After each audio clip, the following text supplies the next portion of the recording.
यार हम लोग आईसीटी पेपर फर्स्ट का टॉपिक पढ़ रहे हैं, जिसमें से हम लोग ने एक नंबर का टॉपिक पढ़ चुके हैं कि कभी कभी एक नंबर में conversion binary to decimal, decimal to binary, इस तरह के कन्वर्जन आते हैं। हम लोगों ने 8 तरह के कन्वर्जन सबसे सिंपलेस्ट आसान वे में आसान तरीके से पढ़े हैं।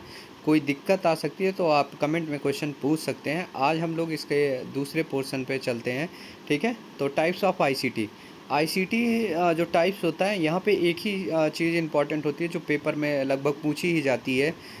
लेकिन हमें अपने नॉलेज के लिए थोड़ा सा एक क्या होता है कि आप उसको तुरंत वो चीज़ पढ़ाएंगे तो वो लर्न नहीं होती है, तो एक भूमिका तय कराई जाती है जिसके थ्रू वो चीज़ें हमें याद रहें।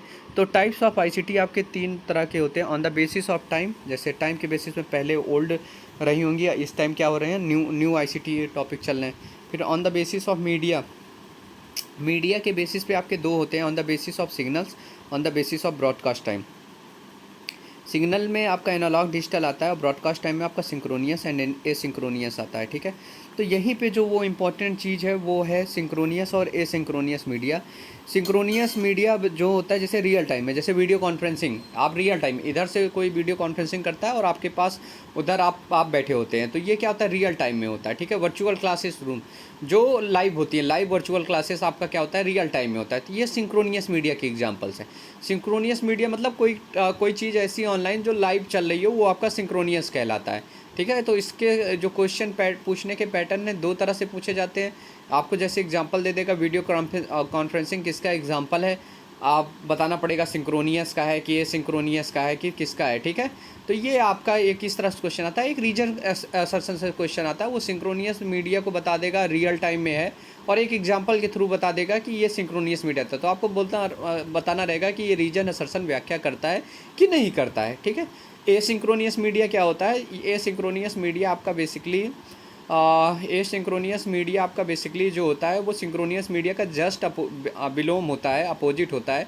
एसिंक्रोनियस मीडिया में बेसिकली क्या होता है कि रियल टाइम में नहीं होता है, हमने आपको ईमेल भेज दिया, आप चाहे जब देखें, ये जो होता है वो एसिंक्रोनियस मीडिया होता है। एनालॉग मीडिया और डिजिटल मीडिया क्या होता है, एनालॉग कोई चीज़ ऐसी हो जो फिजिकल चीज़ों को मापी जा सकती है, जैसे हमारा वेट हो गया, प्रेशर हो गया, टेम्परेचर हो गया, जो दशमलव में समथिंग आंसर आते हैं, तो वो आपके एनालॉग कहलाते हैं। डिजिटल क्या होते हैं, जो कंप्यूटर समझता है, 0 1 के बेसिस पे जो काम करता है, वो आपकी डिजिटल मीडिया के अंतर्गत आता है, ठीक है।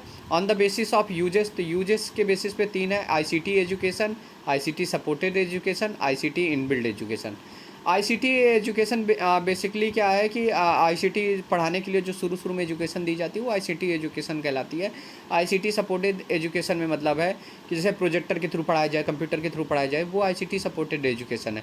और आईसीटी इनबिल्ड एजुकेशन जैसे ऑनलाइन क्लासेस होती है, पूरी तरह से आईसीटी इनबिल्ड एजुकेशन होती हैं, ठीक है। जैसे कोरोना काल में स्कूल कॉलेजेस के जो क्लासेस चली हैं, जिसके भी थ्रू चली हैं, वो चाहे 1 से लेके पूरा यूजी से 1 से लेके पूरा पीजी तक रिसर्च की जितनी भी क्लासेस कोरोना काल में चली हैं, वो सब आईसीटी इनबिल्ड एजुकेशन के पार्ट थे, ठीक है। आपको जाना नहीं पड़ेगा, जबकि आईसीटी सपोर्टेड एजुकेशन में आपको स्कूल जाना पड़ेगा, ठीक है। ये बेसिक्स या डिफरेंस होता है। यहाँ पे जो मोस्ट इंपॉर्टेंट अभी तक के हमने आज की टॉपिक में पढ़ा है, वो सिंक्रोनियस मीडिया और एसिंक्रोनियस मीडिया है, बेहद ज़्यादा इंपॉर्टेंट यूजीसी नेट की दृष्टि से है। टाइप्स ऑफ कंप्यूटर में होता है based of mechanism, based of purpose और बेस्ड ऑफ साइज के हिसाब से। बेस्ड ऑफ मैकेनिज्म में आपका analog computer, digital, hybrid computer आता है। एनालॉग कंप्यूटर बेसिकली क्या होता है, वही फिजिकल चीज़ों को नापता है, प्रेशर, टेम्परेचर, वेट, ये सब जो होते हैं ये एनालॉग कंप्यूटर के एग्जांपल होते हैं। डिजिटल कंप्यूटर वो होते हैं जो 0 और 1 के फॉर्म में काम करते हैं, जैसे super computer, desktop computer, laptop होता है। हाइब्रिड कंप्यूटर कैसे होता है, ये आपके डिजिटल और एनालॉग दोनों पे होते हैं, जैसे डिफेंस एरिया या मेट्रोलॉजिकल एरिया में बनाए जाते हैं। बेस्ड ऑफ पर्पज, पर्पज के बेसिस पे 2 होते हैं, एक स्पेशल पर्पज होता है, एक जनरल पर्पज होता है। जनरल पर्पज जो आम लोग जो यूज करते हैं वो जनरल पर्पज होता है, जैसे डिफेंस के क्षेत्र में हो गया, एग्रीकल्चर के हो गया, साइंटिस्ट लोग जो यूज करते हैं, या फिर मौसम वैज्ञानिक जो यूज करते हैं, वो स्पेशल पर्पज के लिए कंप्यूटर का डिज़ाइन किया गया है, ठीक है। तो वो स्पेशल पर्पज कंप्यूटर कहलाते हैं। और फिर लास्ट है on the based on size. Based on size के हिसाब से आपके पहले तो इनकी ऑर्डरिंग याद रख लेना, सबसे छोटा माइक्रो कंप्यूटर, उससे बड़ा मिनी कंप्यूटर, फिर मेन फ्रेम कंप्यूटर, फिर सुपर कंप्यूटर। माइक्रो कंप्यूटर जैसे हमारे घर में होता है, एक डेस्कटॉप कंप्यूटर या लैपटॉप कंप्यूटर आपका माइक्रो कंप्यूटर का एग्जांपल है। मिनी कंप्यूटर हल्का सा माइक्रो कंप्यूटर से बड़ा होता है और मेन फ्रेम कंप्यूटर से छोटा होता है। मेन फ्रेम कंप्यूटर क्या होता है, कई कंप्यूटरों को जोड़ कर, जैसे ऑर्गेनाइजेशन में मतलब कई कंप्यूटरों को जोड़ के आपको एक बनाया जाता है जिसमें कई प्रोसेसर्स लगे होते हैं, तो वो मेन फ्रेम कंप्यूटर कहलाता है। ठीक है, सुपर कंप्यूटर सबसे बड़ा अगर एक डिफिनेशन में क्या है तो 500 मेगा फ्लॉप से ऊपर जो वो होता है वो आपका सुपर कंप्यूटर होता है। भारत में सबसे पहले सुपर कंप्यूटर परम 8000 आया था। Father of super computer Seymour Cray हैं, प्रत्यूष मिहिर, और आजकल इंडिया में और सुपर कंप्यूटर बन रहे हैं उनके नाम रिसेंटली, क्योंकि कभी अब नेट में क्या कर रहा है वो रिसेंटली पेपर फर्स्ट में करंट के क्वेश्चन जोड़ देता है। तो जो भी नए कंप्यूटर के सुपर कंप्यूटर बन रहे हैं उनके बारे में आपको जानकारी होनी चाहिए। ठीक है, father of Indian super computer Vijay P Bhatkar थे, ये इंपॉर्टेंट है। ठीक है, work station same like super computer होता है जो कि साइंटिफिक एप्लीकेशन के लिए विशेषकर डिज़ाइन किया जाता है। तो अपने को यहाँ पे सबसे पहले ऑर्डरिंग याद करनी है कि माइक्रो कंप्यूटर क्या होता है, मिनी कंप्यूटर क्या होता है, main frame computer, super computer, और ऑर्डरिंग छोटे से बड़ा। ठीक है, तो यहाँ से क्वेश्चन में भी पूछा जा सके। सबसे जो इंपॉर्टेंट है सिंक्रोनियस एसिंक्रोनियस है, फिर एनालॉग डिजिटल है। ठीक है, बाकी वो फिर उसके बाद आप नेक्स्ट ये पूछा जा सकता है बेस्ड ऑन साइज के हिसाब से। ठीक, फिर उसके बाद जो सबसे ज़्यादा इंपॉर्टेंट है वो जनरेशन ऑफ कंप्यूटर, यहाँ से क्वेश्चन आना ही आना है। ईयर को लेके बहुत कम पूछा जाना है, ईयर को लेके बहुत कम पूछा जाता है, लेकिन जनरेशन ऑफ कंप्यूटर में आपका जैसे फर्स्ट जनरेशन के कंप्यूटर में क्या यूज हुआ था, वैक्यूम ट्यूब।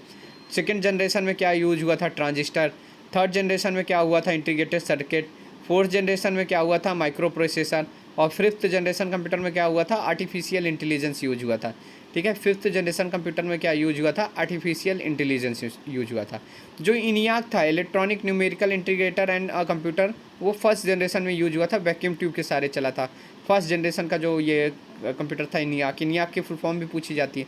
यहाँ से हर बार क्वेश्चन आते हैं, दो टाइप से क्वेश्चन बनते हैं। पहला टाइप से क्वेश्चन ये बनता है कि जैसे तुमसे पूछ ले कि वैक्यूम ट्यूब किस में यूज किया गया था। दूसरा ये होता है तुमको वैक्यूम ट्यूब दे दे, तुमको ट्रांजिस्टर दे दे, तुमको इंटीग्रेटेड सर्किट दे दे, तुमको माइक्रो प्रोसेसर दे दे, और 4 इधर दे देगा 4 इधर दे देगा, तुम्हें मैच द कॉलम करना रहेगा।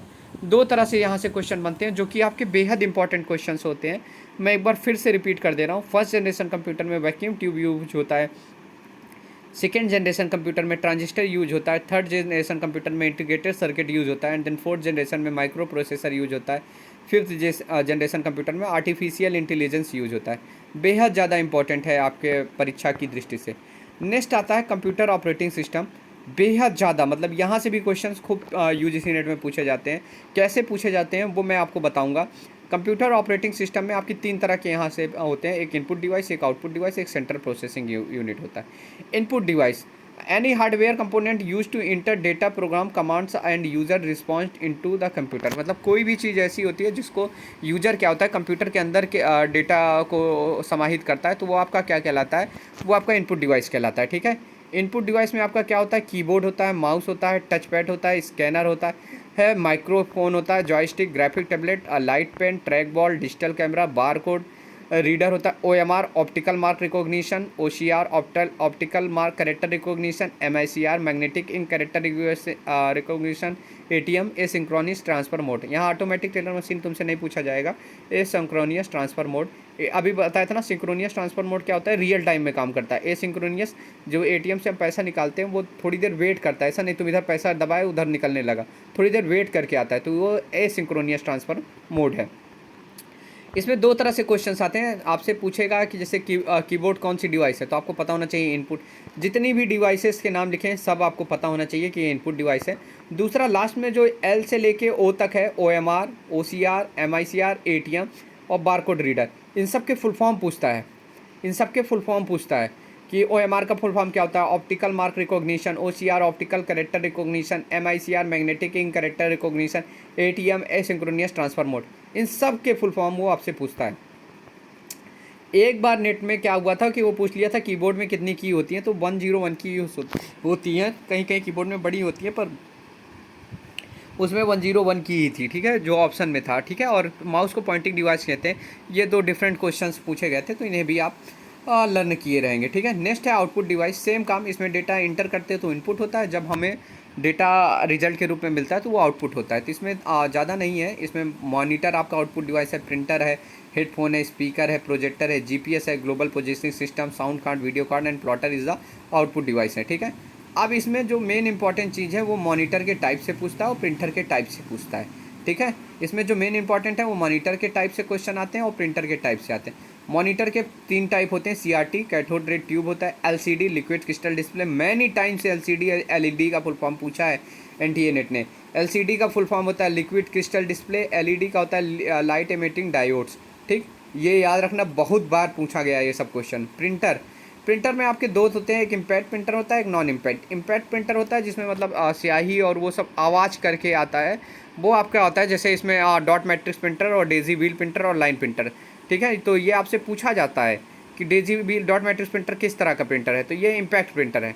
नॉन इम्पैक्ट जैसे आजकल की यूज होते हैं, जस्ट आप प्रिंट करके देते थे, जैसे लेज़र, इंकजेट, थर्मल, प्लॉटर, ये आपके नॉन इम्पैक्ट प्रिंटर है। नाम याद रखना, जो कि सबसे इंपॉर्टेंट है लेज़र, इंकजेट एंड थर्मल, बेहद है। वो तुमको दे देगा कि इंकजेट प्रिंटर कैसा एग्जांपल है, इम्पैक्ट का कि नॉन इम्पैक्ट का, तो आपको पता होना चाहिए कि इम्पैक्ट का प्रिंटर है कि नॉन इम्पैक्ट का। ठीक है, नॉन इम्पैक्ट का है। नॉन इम्पैक्ट मतलब कोई आवाज़ नहीं, आप प्रिंट करते हैं आसानी से आ जाता है, और उसकी जो वो होती है जो प्रिंट करने की जो उसका रेजोल्यूशन होता है वो काफ़ी अच्छा आता है। ठीक है, ठीक है, तो ये यहाँ पे इम्पॉर्टेंट है। फिर उसके बाद लास्ट इसका टॉपिक है सेंट्रल प्रोसेसिंग यूनिट। इसमें आपको इनपुट डिवाइस, आउटपुट डिवाइस, बीच में जो जैसे तुमने कुछ इनपुट किया और उसका आउटपुट आता है रिजल्ट के रूप में, बीच में जो प्रोसेस चलता है वो सेंट्रल प्रोसेसिंग यूनिट। कभी कभी एकदम आसान सा क्वेश्चन वो सीपीयू का फुल फॉर्म नेट में पूछ लेता था, लेकिन अब इस तरह के क्वेश्चंस नहीं आते हैं, थोड़ा टफ आते हैं। सेंट्रल प्रोसेसिंग यूनिट, ठीक है, एएलयू का फुल फॉर्म याद रखना, अर्थमेटिकल लॉजिकल यूनिट, जो कि पार्ट है सेंट्रल प्रोसेसिंग यूनिट का। सीयू कंट्रोल यूनिट का, जो कि पार्ट है सेंट्रल प्रोसेसिंग यूनिट का। एंड देन मेन मेमोरी आपकी रहती है सेंट्रल प्रोसेसिंग यूनिट, उसकी हेल्प के लिए सेकेंडरी यूनिट रहती है। ठीक है, ये फिगर के थ्रू आप इसको समझ सकते हैं। ठीक है, यहाँ तक आपका बेहद इम्पॉर्टेंट था। इसके बाद आपका नेक्स्ट जो यूनिट है, नेक्स्ट टॉपिक है वो मेमोरी है, जिसको मैं कल पढ़ाऊँगा। आज यहाँ तक के लिए है, कल मैं मेमोरी कंप्लीट कराऊँगा। उसके बाद आपको कैश मेमोरी और कंप्यूटर लैंग्वेजेस कंप्लीट करा दूँगा, और ये कंपाइलर, इंटरप्रेटर और ये चीज़ें आपको कल मैं कंप्लीट कराऊँगा। आज के लिए हम अपने टॉपिक को यहीं पे समाप्त करते हैं। चैनल को सब्सक्राइब कर दीजिएगा, वीडियो को लाइक कर दीजिएगा और ढेर शेयर कर दीजिएगा। पेपर फर्स्ट यूजीसी नेट के प्रीवियस ईयर के क्वेश्चंस और जो प्रीवियस ईयर के क्वेश्चंस हैं और जो नोट्स हैं वो सबको आपको प्रोवाइड कराई जाएगी। आप यहाँ का टेलीग्राम चैनल ज्वाइन कर लीजिएगा। अगर उसकी लिंक नहीं मिलेगी तो आप कमेंट में बताइएगा, तो उसकी लिंक प्रोवाइड करा दी जाएगी।